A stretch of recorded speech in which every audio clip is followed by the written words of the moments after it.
Hey guys, PokéDan here. With Pokemon Sun and Moon only being weeks away from release, it's fair to say that the community is pretty hyped. Pokemon Sun and Moon will bring some new game features such as Island Trials, Alola Forms, and PokéRide, and that's what I'll be talking about today in this video. It is speculated that PokéRide will be replacing HMs, though this is not confirmed. But anyway, PokéRide basically allows you to ride on a Pokemon and overcome certain obstacles such as big rocks and surfing. So far, only a handful of Pokemon such as Charizard, Tauros, and Sharpedo have been revealed to be Pokemon you can ride on in Sun and Moon, but in this video I'm going to be talking about 10 more Pokemon that I think it would be cool to ride on in Pokemon Sun and Moon. By the way, this is not my original idea. A few weeks ago, Mystic Umbreon made 2 videos just like this one, so I highly recommend you go check out those. They'll be linked in the iCard above. Also, if you disagree with any of the Pokemon I put on this list, just remember that this is just my opinion, so if you want to, let me know which Pokemon you would like to ride on in Sun and Moon in the comments. It'd be awesome if we could get 50 likes on this video, and if this does happen, I may just make more videos like this. Also, although this is a top 10, I've set some rules. For a Pokemon to make this list, you must be able to fly on it, swim on it, or just ride on it. And just so this video is a little more organized, I put on this list 3 Pokemon I want to fly on, 3 Pokemon I'd like to surf on, and 4 Pokemon that I think it would be cool to ride on. But anyway, that's enough of the intro, so let's begin.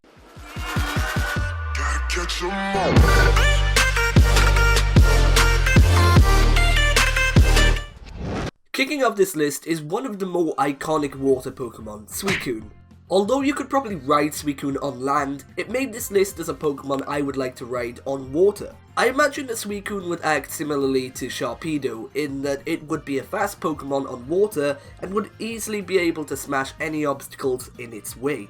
But Suicune would not be swimming though, as it can run on water. I don't really have any personal ties to Suicune, but I just really think it would be a cool Pokemon to be able to ride on in Pokemon Sun and Moon. Also, with a legendary Pokemon, other trainers would definitely respect you and think that you are a strong Pokemon trainer. In at number 9 is more of a forgotten Pokemon, it's Mantine. Now, this wouldn't be a traditional surfing Pokemon, as if you sat on it, you'd probably sink. But instead, I think it would be cool if in Sun and Moon that you could ride on Mantine by simply holding onto it. I mean, who says that you have to be sitting on a Pokemon in order to be riding on it? But anyway, I think that Mantine, like Suicune, would be a fast Pokemon in water, as it has Swift Swim as its ability. But unlike Suicune, I doubt that Mantine could smash heavy boulders in its way. But since Mantine is a flying type and is well known for being able to fly out of the water, I think that if you are going a fast speed on a Mantine, you should just be able to fly over any incoming obstacles. Like I said, Mantine is really cool but a forgotten Pokemon, so if you had the chance to be able to ride on a Mantine in Sun and Moon, it would become more of a memorable Pokemon. Coming in at the number 8 spot on this list is Walrein. A lot of Walrein's Pokédex entries mention how it can easily swim in icy waters and shatter icebergs with its enormous tusks. Now, I doubt there would be any icebergs to worry about in the tropical waters of Alola,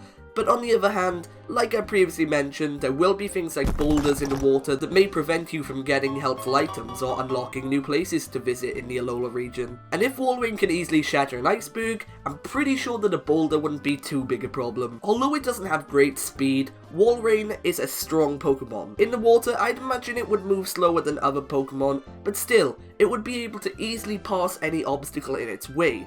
Walrein would be a literal tank in the water.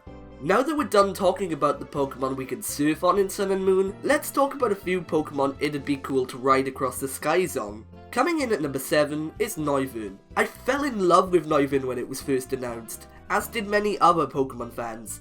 To me, it's one of the more memorable Gen 6 Pokemon, and I think that it would be awesome if in Sun and Moon we could ride on it. I know that a lot of people love Noivern from the Pokemon XYZ anime, but since I didn't see much of that, I did miss seeing a lot of Ash's Noivern. But I did see some of the Pokemon XYZ anime, and when I saw Noivern, oh boy was I hyped. Noivern just seems like a Pokemon that a trainer would ride on due to its body shape, size, and speed. It would be so cool if we could ride on it in Sun and Moon. Coming in at the number 6 spot on this list is Tropius. Though it's not a massively popular Pokemon, Tropius is a Pokemon that would definitely be capable of flying through the sky with a trainer on its back. You're probably thinking that because of Tropius' massive size, it wouldn't be able to go very fast. Well, let me tell you, you are wrong, because if you have a Tropius with the ability Chlorophyll, you'll be zooming through the sky, because the Alola region seems to be a very sunny place. Oh yeah, and Chlorophyll is an ability that doubles the speed of a Pokemon when it's sunny, so yeah. Also, a good reason to fly on a Tropius is because delicious fruit grows on its neck. So you know what that means. If you're flying and by chance you're hungry, Tropius would be the perfect Pokemon for you. In at number 5 is a Pokemon you probably wouldn't want to fly on, but anyway, it's Yveltal.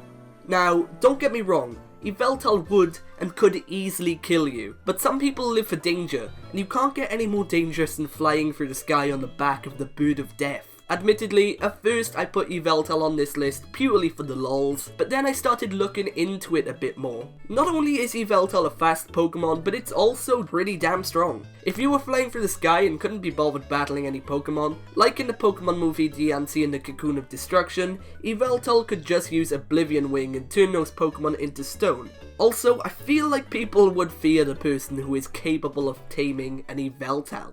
Okay, so now let's move on from Pokemon you could fly on around the Alola region and just discuss those Pokemon that you could ride on land. Of course, due to this being a top 10, I've had to organise the numbers, so for riding Pokemon on land, I've had to choose 4 Pokemon. But anyway, coming in at number 4 is Arcanine.